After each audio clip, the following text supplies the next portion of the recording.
Welcome to my channel, and this video will be about me talking about my little friend here, my Voge 300 Rally.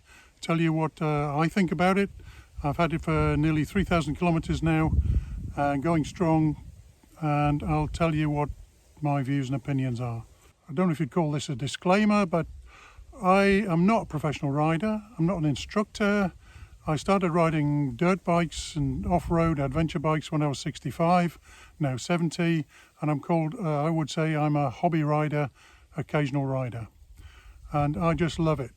And this little bike, well, I'll tell you, I can't say enough about it. I can't praise it enough, but it does have a couple of niggles, which I'll talk about. Now, there are plenty of reviews about this bike online. A lot of them are in Spanish. There's a couple in English. And they say the same thing as me. At the end of the day, it's about, does it make you smile? And yes, it does. First, I'll talk about why did I buy this bike? I have a Tiger 900 Rally Pro, which I love also, but I also wanted a smaller sort of mini adventure bike, dual sport machine, and 300cc seemed enough for me. Anything bigger than, again, the weight goes up. I wanted a lighter bike, something I could play around on, travel on a bit more maybe locally, and explore trails without worrying about my Tiger falling over, etc. So I got this. In Portugal, there was no other choice really of a 300cc dual sport bike. They don't sell the, not at this time, I could not get the Honda CRF 300 Rally. And I wanted the Rally. I wanted to be able to take some luggage, etc. And I could not get the Kawasaki KLX 300. And I know that both of those bikes, I've seen plenty of reviews, and they both need things doing to them to make them complete, because they have their issues as well. But what I found with this bike, you don't need to do anything to it really, very little. So I'm really glad that I've got this bike here to buy. Also, price-wise, on the road, brand new, this was just a little over 5,000 euros with all the legal documentation, etc. So it's been a good buy, I think, and I'm pleased I've got it. Okay, for those of you that want to know the specifications, I'll do an insert into the video now.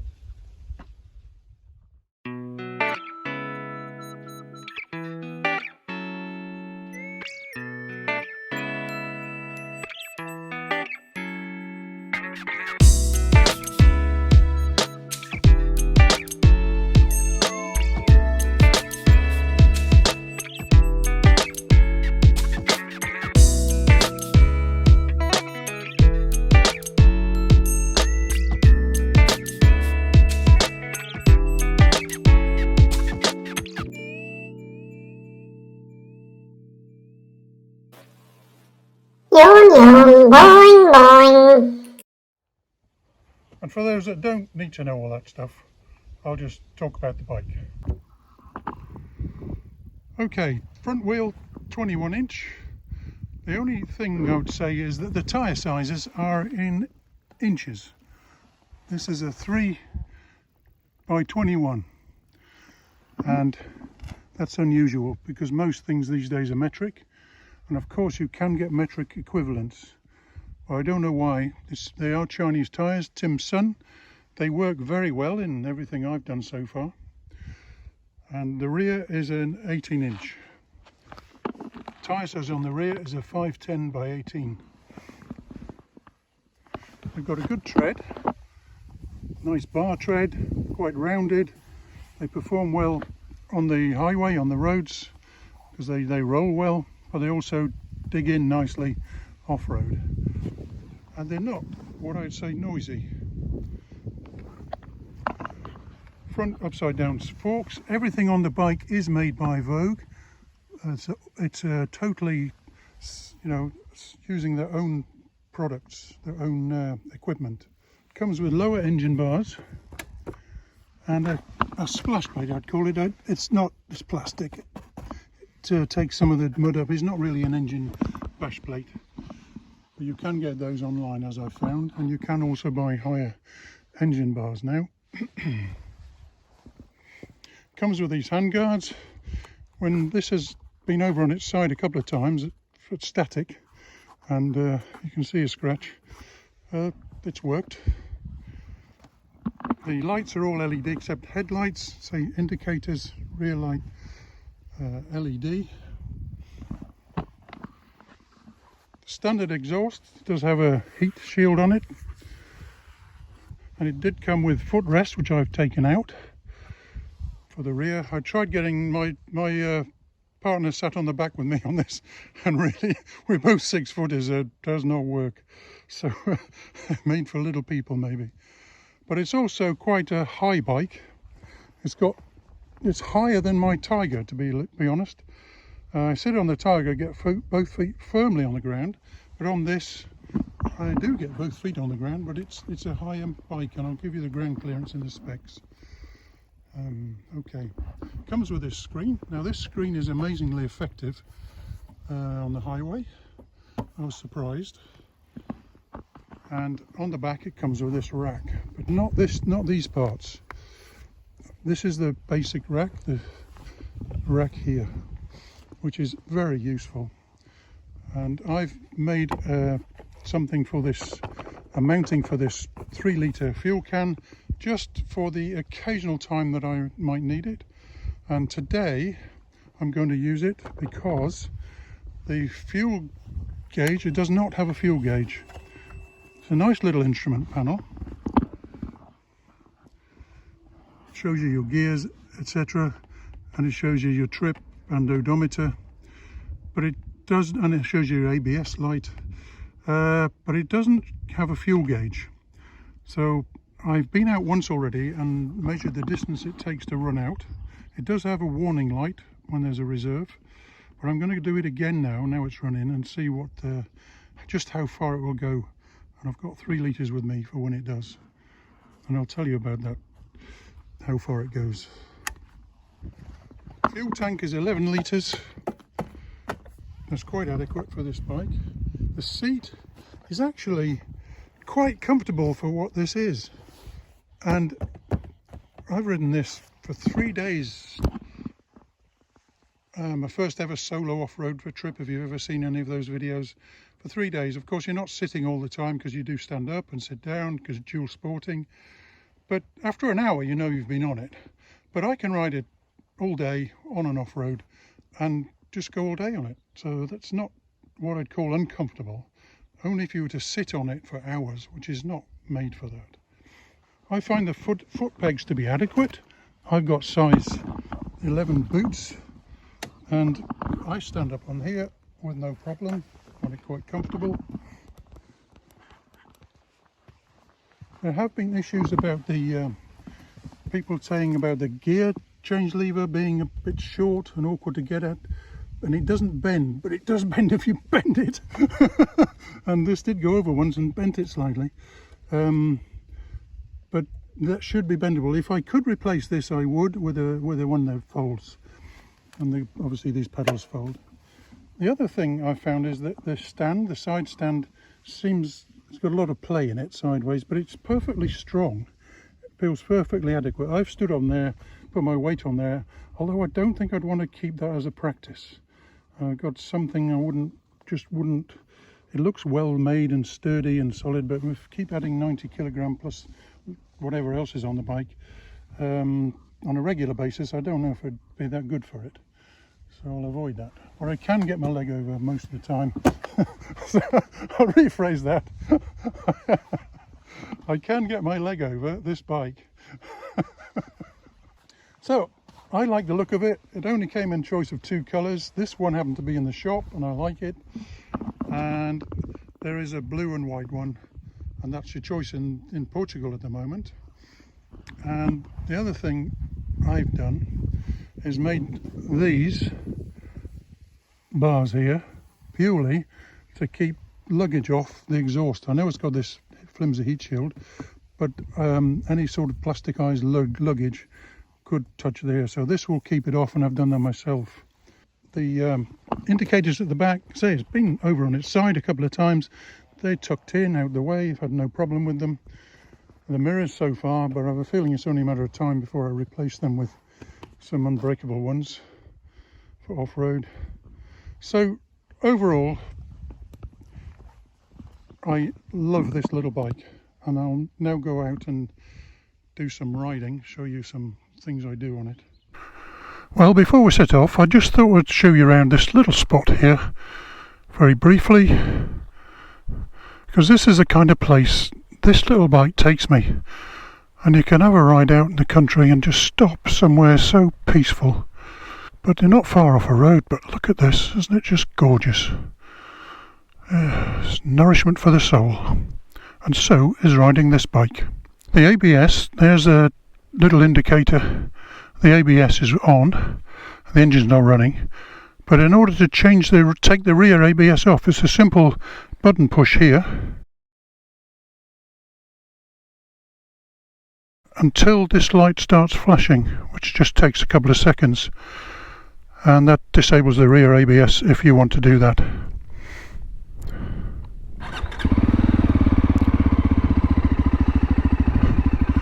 So let's go for a little ride. Start off just going up a short trail up to the road.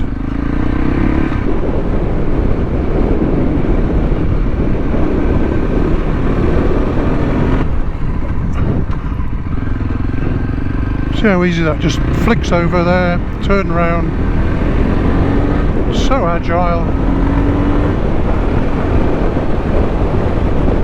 And you can do that,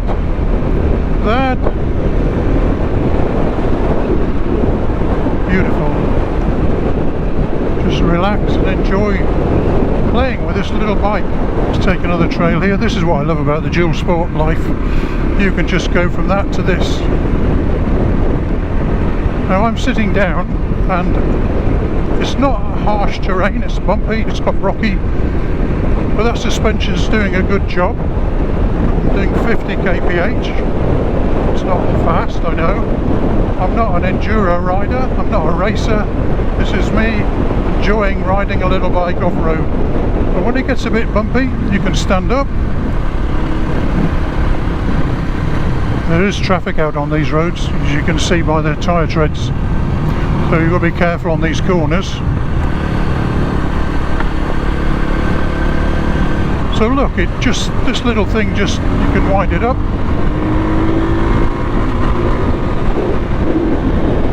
It's fourth gear there. The brakes are perfectly fine. They match the weight of the bike. So I'm doing 65 kph. And that rear wheel's locked up because the ABS is off. That'd be interesting to see what it's like with ABS. But they stop you. And it's a very forgiving engine. I just pulled away in third there and went straight to fourth, because it gives its torque quite low down. There's the Algarve coast in the distance, if you can see it. So we're back on some asphalt. That's the beauty of this, isn't it? Look. Now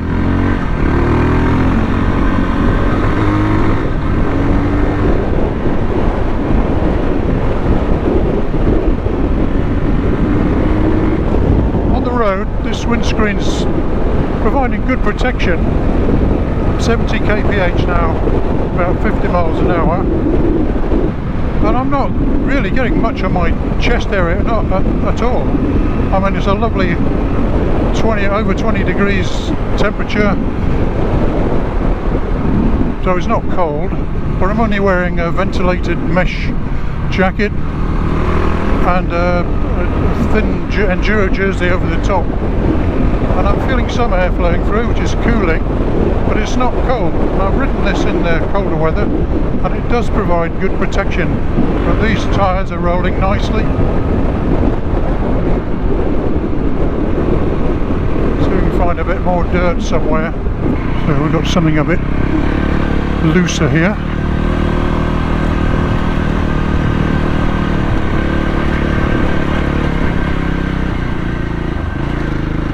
And the bike just takes it in its stride. We're in something a bit wilder.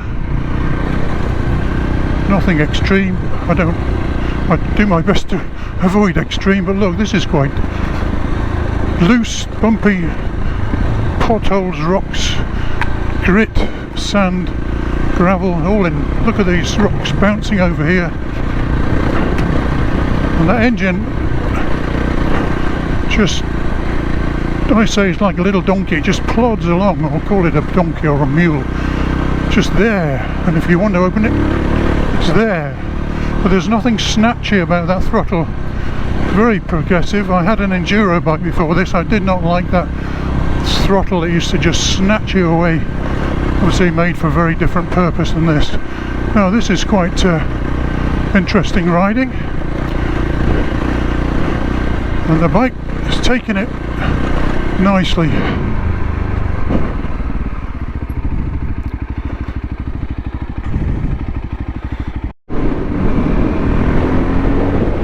And we've come off the dirt, back on the asphalt. Yeehaw! How awesome is this? Am I smiling? I certainly am. Woo!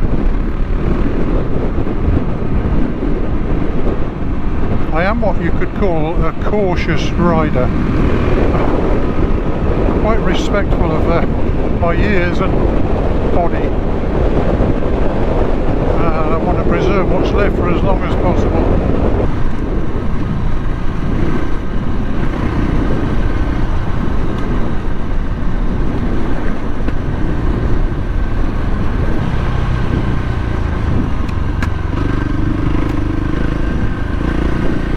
In this kind of thing,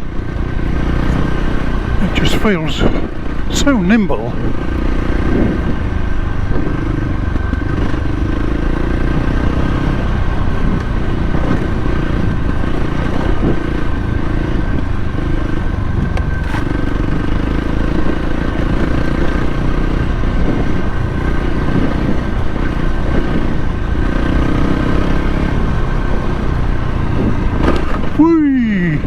I think that front end might have bottomed out then.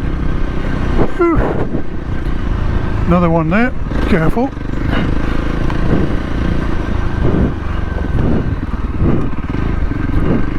This is a bit steeper going up.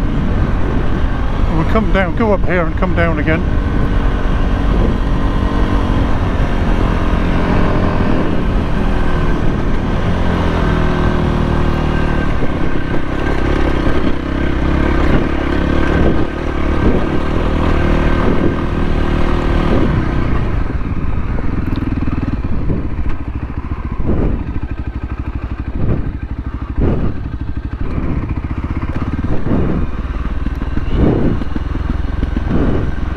That's second gear.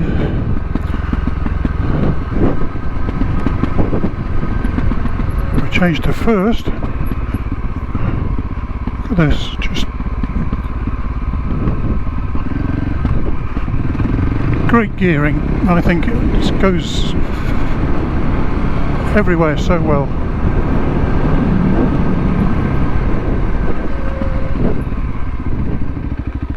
Well, I've run it till it's just about run out of fuel. I noticed the fuel warning light came on somewhere between 30 and 240. It was definitely on a 240, and that equates the first time I ever did this when I first got the bike. And now it's really, I don't want to take it any further than 270. I was just trying to get across a junction and it was not happy. So if I took it slowly, it might just still run, but 270 is about as far as I'd want to go. But you need to be filling up that tank before 240. That's happened to me anyway. And that's twice I've done this now. So that's the range I'm getting out of it.